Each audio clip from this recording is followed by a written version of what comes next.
Hi, welcome to Jubits Learning. നമ്മുടെ NCET എക്സാമിൻ്റെ application date വന്നിട്ടുണ്ട്. മാർച്ച് 10 വരെയാണ് നമ്മുടെ സമയമുള്ളത്. അവസാനത്തെ ഡേറ്റ് ആണ് മാർച്ച് 10. നിങ്ങൾ എക്സാമിൻ്റെ ഒക്കെ തിരക്കിലായിരിക്കും. എന്നാൽ NCET എക്സാം ആഗ്രഹിക്കുന്നവർ ഒരിക്കലും അത് മറക്കരുത്. നിങ്ങൾ അതിൻ്റെ നോട്ടിഫിക്കേഷൻസ് അതുപോലെ ഇൻഫർമേഷൻ ബുള്ളറ്റിൻ അത് കൃത്യമായിട്ട് വായിച്ച് നോക്കുക. നിങ്ങൾ ഏത് കോഴ്സാണ്, നമുക്കറിയാം NCETയിൽ integrated BSc B.Ed, integrated BA B.Ed, integrated BCom B.Ed. അപ്പോൾ ഈ 3 സ്ട്രീമിലേക്കുമുള്ള 3 കോഴ്സുകളിലേക്കുമുള്ള അഡ്മിഷനാണ് നമുക്ക് ഇതിലൂടെ ലഭിക്കുന്നത്. നിങ്ങൾക്കറിയാം അതിൻ്റെ ഒരു പ്രത്യേകത, 4 വർഷം കൊണ്ട് നിങ്ങൾക്ക് ഡിഗ്രിയും B.Edും ഒരുമിച്ച് സെൻട്രൽ യൂണിവേഴ്സിറ്റിയോ അതല്ലെങ്കിൽ IIT NIT പോലെയുള്ള ഇന്ത്യയിലെ ടോപ്പ് ഇൻസ്റ്റിറ്റ്യൂഷൻസിൽ നിന്നോ മാത്രമല്ല ഇതേ NCET ഉപയോഗിച്ച് ഒരുപാട് ഗവൺമെൻറ് കോളേജസ്, ഓട്ടോണമസ് കോളേജ് അതുപോലെ ഇന്ത്യയിലെ ടോപ്പായിട്ടുള്ള പ്രധാനപ്പെട്ട സെൻട്രൽ യൂണിവേഴ്സിറ്റിയിലൊക്കെ ഈ പ്രാവശ്യം വന്നിട്ടുണ്ട്. ഡൽഹി യൂണിവേഴ്സിറ്റിൻ്റെ കീഴിലുള്ള നമ്മുടെ മിറാൻഡ കോളേജ് അതുപോലെ ലേഡി ശ്രീറാം അങ്ങനെയുള്ള ഇൻസ്റ്റിറ്റ്യൂഷൻസിലൊക്കെ ഈ പ്രാവശ്യം NCET എക്സാമിൻ്റെ അഡ്മിഷൻ ലഭിക്കും.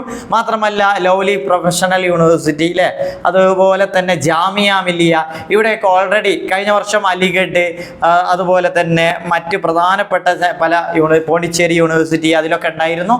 തീർച്ചയായും നിങ്ങൾക്ക് NCET എക്സാമിലൂടെ വലിയ സാധ്യതകളാണ് ലഭിക്കുന്നത്.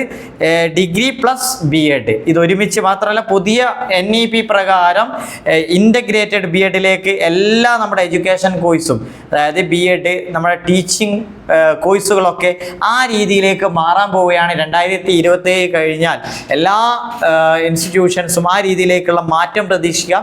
അതുകൊണ്ട് തന്നെ ഈ ഒരു കോഴ്സ് ആദ്യം തന്നെ ക്രാക്ക് ചെയ്യാം. അതുപോലെ മറ്റു ചില സംശയങ്ങൾ ഉണ്ടായിരുന്നു, നമുക്കിത് PSC അംഗീകരിച്ചതാണോ? ഉറപ്പായിട്ടും നമുക്കറിയാം ഈ നിലവിൽ B.Ed കോഴ്സുകളൊക്കെ അംഗീകരിക്കുന്നത് അതിൻ്റെ അപ്പലറ്റ് അതോറിറ്റി തന്നെയാണ്. NCETയുടെയും അതോറിറ്റി അവരാണ് ഈ പുതിയ മാറ്റങ്ങൾ, ഈ മാറ്റങ്ങളെക്കുറിച്ച് നമ്മൾ അറിയാത്തത് കൊണ്ടാണ്, നമ്മൾ ഇതിനെക്കുറിച്ച് അവെയർ അല്ലാത്തത് കൊണ്ടാണ് നമ്മൾ ഇത് ഡൗട്ട്സ്, ഇത് PSC അംഗീകരിച്ചതാണോ, ഇത് എടുത്താൽ നമുക്ക് വാലിഡിറ്റി ഉണ്ടോ മറ്റുള്ളവർ. അപ്പോൾ ഉറപ്പായിട്ടും 4 ഇയർ ഇൻ്റഗ്രേറ്റഡ് B.Ed എന്നുള്ളത് ആ രീതിയിലേക്ക് രാജ്യത്തെ മുഴുവൻ ഇൻസ്റ്റിറ്റ്യൂഷൻസും മാറാൻ പോവുകയാണ്. അതിൻ്റെ തുടക്കമായിട്ടാണ് ഇത് നേരത്തെ തുടങ്ങിയിട്ട് 2-3 വർഷം മുമ്പ് തന്നെ ആരംഭിച്ചിട്ടുണ്ട്. പക്ഷെ അന്ന് ഇത് ആളുകൾ അറിയാത്തത് കൊണ്ടാണ് ഇതിന് അപ്ലൈ ചെയ്യാൻ പറ്റാത്തത്. നിലവിൽ അതിൻ്റെ അപ്ലിക്കേഷൻ്റെ എണ്ണം ഓരോ വർഷം കൂടിക്കൊണ്ടിരിക്കുന്നത് കാരണം ഇങ്ങനെ ആളുകൾ അറിഞ്ഞു. അപ്പോൾ നമുക്ക് കേരളത്തിൽ ഏതൊക്കെ യൂണിവേഴ്സിറ്റിയാണ്, ഏതൊക്കെ കോളേജുകളിലാണ്, ഏതൊക്കെ സ്ഥാപനങ്ങളിലാണ് NCET കോഴ്സ് പ്രൊവൈഡ് ചെയ്യുന്നത് എന്ന് നമുക്ക് കൃത്യമായിട്ട് അറിയാം. അതിൽ പ്രധാനപ്പെട്ടത് നമ്മുടെ കേരളത്തിലെ ഏക സെൻട്രൽ യൂണിവേഴ്സിറ്റിയായ central university of Kerala, Periya, Kasaragod അല്ലേ, അവിടെ കൊടുക്കുന്നത്, അവിടെ നിങ്ങൾക്ക് BSc B.Ed, BA B.Ed, BCom B.Ed ഈ 3 തലത്തിൽ കിട്ടും. അതുപോലെ നിങ്ങൾ മനസ്സിലാക്കേണ്ടത് ഇതിൻ്റെ സ്റ്റേജസ് ആണ്. സെക്കൻഡറി തന്നെയാണ് 3 കോഴ്സുകൾക്കും അവിടെയുള്ളത്. സെക്കൻഡറി 50 സീറ്റുകളായിരിക്കും. അങ്ങനെ ടോട്ടൽ 150 സീറ്റുകളാണ് ആ യൂണിവേഴ്സിറ്റിയിൽ വരുന്നത്. അതുപോലെ NIT കാലിക്കറ്റ്, നമ്മുടെ കഴിഞ്ഞ പ്രാവശ്യം NITയിൽ 50 സീറ്റ് BSc B.Ed സെക്കൻഡറി ആയിരുന്നു. എന്നാൽ ഈ പ്രാവശ്യം അവിടെ 2 പുതിയ യൂണിറ്റുകൾ കൂടി വന്നിട്ടുണ്ട്. BSc B.Ed തന്നെ പ്രിപ്പറേറ്ററി സ്റ്റേജ് നമുക്കറിയാം, അതുപോലെ ഫൗണ്ടേഷണൽ സ്റ്റേജ്. അപ്പോൾ ടോട്ടൽ 150 സീറ്റുകളാണ് NIT കാലിക്കറ്റിൽ ലഭിക്കുന്നത്. പക്ഷേ നിങ്ങൾ മനസ്സിലാക്കുക, നിങ്ങൾ ഏത് സ്റ്റേജിലേക്കാണ് അപ്ലൈ ചെയ്യുന്നതെന്ന് കൃത്യമായിട്ട് മനസ്സിലാക്കുക. നമുക്ക് പ്രിപ്പറേറ്ററി അതുപോലെ ഫൗണ്ടേഷണൽ, സെക്കൻഡറി ആണ് പല സ്ഥലങ്ങളിലുണ്ടെങ്കിലും ഇവിടെ പ്രിപ്പറേറ്ററിയും ഫൗണ്ടേഷനിലും ഒക്കെ നമ്മൾ കൃത്യമായിട്ട് മനസ്സിലാക്കുക. അതുപോലെ മജ്ലിസ് arts and science college autonomous Tirur കഴിഞ്ഞ പ്രാവശ്യം അവിടെ ഉണ്ടായിരുന്നു.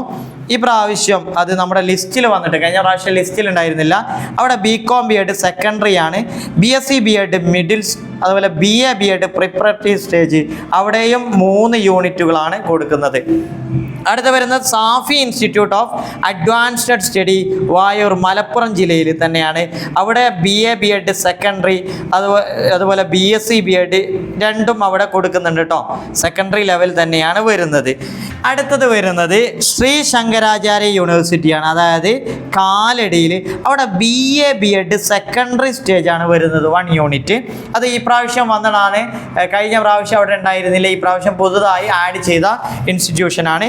ഇനി ലാസ്റ്റ് വരുന്ന Amal college of advanced studies Nilambur.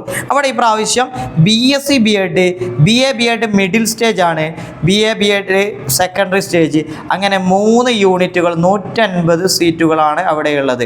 So നിങ്ങൾക്ക് കേരളത്തിലെ പ്രധാനപ്പെട്ട ഇൻസ്റ്റിറ്റ്യൂഷൻസ് മനസ്സിലായി. അതുപോലെ തൃശ്ശൂരിൽ സാൻസ്ക്രിറ്റ് യൂണിവേഴ്സിറ്റിയുടെ സെൻറ്റർ ഉണ്ട്, കഴിഞ്ഞ പ്രാവശ്യം അവിടെ ഉണ്ട്. അവിടെ BA B.Ed ആണ്, സാൻസ്ക്രിറ്റിന് സ്പെഷ്യലൈസേഷൻ കൊടുത്തുകൊണ്ടിട്ടുള്ള BA ആണ് അവിടെ കൊടുക്കുന്നത്. സോ ഇത്രയും കോളേജുകൾ, ഇൻസ്റ്റിറ്റ്യൂഷൻസ് കേരളത്തിൽ നിന്ന് NCET എക്സാമിന് അഡ്മിഷൻ കൊടുക്കുന്നുണ്ട്. കഴിഞ്ഞ പ്രാവശ്യത്തേക്കാൾ ഒരുപാട് ഇൻസ്റ്റിറ്റ്യൂഷൻസ് കൂടി ഇപ്രാവശ്യം ചിലപ്പോൾ ഈ ലിസ്റ്റിൽ വരാത്ത ഇൻസ്റ്റിറ്റ്യൂഷൻസ് ഉണ്ടാവും. കാരണം നമ്മൾ ലിസ്റ്റ് വന്ന് പിന്നെ അതിലേക്ക് പല അപ്ഡേഷൻസ് ഉണ്ടാവാറുണ്ട്. അപ്പോൾ അതിലൊരുപാട് ഇൻസ്റ്റിറ്റ്യൂഷൻസ് ആഡ് ചെയ്യാറുണ്ട്. അപ്പോൾ അതുകൂടി ആ സീറ്റുകൾ കൂടി നമുക്ക് NCET എക്സാം എഴുതിയാൽ അവിടെയൊക്കെ കൂടി അഡ്മിഷൻ ലഭിക്കും. മാത്രമല്ല അടുത്ത വർഷം ഇതിനേക്കാൾ ഒരുപാട് സീറ്റുകൾ കൂടാൻ സാധ്യതയുണ്ട്. കാരണം ഓരോ പ്രാവശ്യം കുട്ടികളുടെ ആപ്ലിക്കേഷൻ്റെ എണ്ണം കൂടി വരുന്നു, അതിനനുസരിച്ച് നമ്മുടെ സ്ഥാപനങ്ങളുടെ എണ്ണം കൂടി വരുന്നുണ്ട്. മാത്രമല്ല പ്രിയപ്പെട്ട വിദ്യാർത്ഥികളെ, നിങ്ങൾക്ക് NCET എക്സാമിൻ്റെ പ്രധാനപ്പെട്ട യൂണിവേഴ്സിറ്റി, പ്രധാനപ്പെട്ട ഇൻസ്റ്റിറ്റ്യൂഷൻസ്, അതിൻ്റെ ഡീറ്റെയിൽസ് കൃത്യമായിട്ട് എജ്യൂബ്സ് ലേണിംഗ് തയ്യാറാക്കിയ PDF ലഭിക്കാൻ നിങ്ങൾ ഉടൻ തന്നെ നമ്മുടെ കമൻറ്റ് ബോക്സിലുള്ള ഗൂഗിൾ ഫോം ഫിൽ ചെയ്യുക. സോ നിങ്ങൾക്ക് അങ്ങനെ ഫില്ല് ചെയ്യുന്നവർക്ക് നമ്മൾ അത് അയച്ചു തരുന്നതാണ്. അതിൽ നിങ്ങൾക്ക് പ്രിയോറിറ്റി കൊടുത്തിട്ട് പ്രധാനപ്പെട്ട യൂണിവേഴ്സിറ്റിയുടെ ലിസ്റ്റുകളൊക്കെ അതിലൂടെ നിങ്ങൾക്ക് പെട്ടെന്ന് തന്നെ ഈസി ആക്സസ് ആയിരിക്കും. അതിൽ സെൻട്രൽ യൂണിവേഴ്സിറ്റി തിരിച്ചിട്ടുണ്ടാവും, IIT-കൾ പ്രധാന, അതുപോലെ തന്നെ RI-കൾ, അതൊക്കെ ഏതൊക്കെയാണ്, അവിടെ ഏതൊക്കെ കോഴ്സുകളാണ്, എത്ര സീറ്റുകൾ ഉണ്ട് എന്നുള്ളതൊക്കെ കൃത്യമായി മനസ്സിലാക്കാൻ പറ്റും. സോ നിങ്ങൾ അപ്ലൈ ചെയ്യുന്ന സമയത്ത് നിങ്ങൾക്ക് പ്രിയോറിറ്റി കൊടുക്കാൻ വളരെ ഇമ്പോർട്ടൻ്റ് ആയ കാര്യമാണ്. കാരണം പല ഇൻസ്റ്റിറ്റ്യൂഷൻസ് ഇതിലൂടെ ഉണ്ട്. നമ്മൾ മനസ്സിലാക്കേണ്ടത് പല ഫീസ് സ്ട്രക്ചറുള്ള കോളേജ്, NIT എന്നൊക്കെ പറയുമ്പോൾ അവിടുത്തെ ഫീസ് സ്ട്രക്ചർ വ്യത്യസ്തമാണ്. നമ്മൾ ഈ കോഴ്സ് എടുക്കാൻ അല്ലെങ്കിൽ കോഴ്സ് എഴുതാൻ വേണ്ടിയിട്ട് ഓരോ ഇൻസ്റ്റിറ്റ്യൂഷൻസിനും യുണീക്കായിട്ടുള്ള ക്രൈറ്റീരിയ ഉണ്ട്. അതിൻ്റെ ഓരോ യൂണിവേഴ്സിറ്റിയിലും വ്യത്യസ്തമായ ഫീസ് സ്ട്രക്ചറാണ്. അതൊക്കെ നോക്കിയിട്ടായിരിക്കും നമ്മൾ അപ്ലൈ ചെയ്യുക. അപ്പോൾ എളുപ്പത്തിൽ അത് മനസ്സിലാക്കാൻ വേണ്ടിയിട്ട് നിങ്ങൾക്ക് നമ്മുടെ PDF യൂസ് ചെയ്യാം. സോ അതിന് ആഗ്രഹമുള്ളവർ, അത് ആവശ്യമുള്ളവരൊക്കെ നമ്മുടെ ഗൂഗിൾ ഫോം ഫില്ല് ചെയ്യുക. സോ ഇവിടെ വൈൻഡപ്പ് ചെയ്യുന്നു. Thank you.